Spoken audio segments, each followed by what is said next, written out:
Hey Megan, okay, this is my living room, and we were thinking of some options. Okay, so we have this bar area right here, and there's like granite on it, and Jason wants to put bar stools there. So if we put bar stools there, we'll put the tall ones with the wrought iron ones, but those are just to look at. And then where the cat is and the two chairs, that would be a sofa. And then we put a chair over there, not necessarily that one, maybe a table. So it'd be a table, a chair table, and then a sofa right there, and then over here we just do one chair. I have two there, but it'd be kind of like a little bigger chair.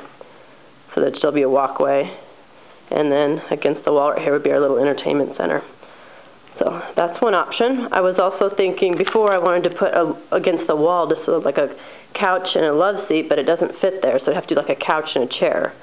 So that could be another option. Or we could put a sectional here where that chair is, so that'd be a sectional instead of the chair table, and it'd be like a cream one, and then we just have a matching chair or something over here. So those are some options, and we could put an ottoman or a coffee table there. Let me know what you think. This is the rest of our house. So I can't wait to hear from you.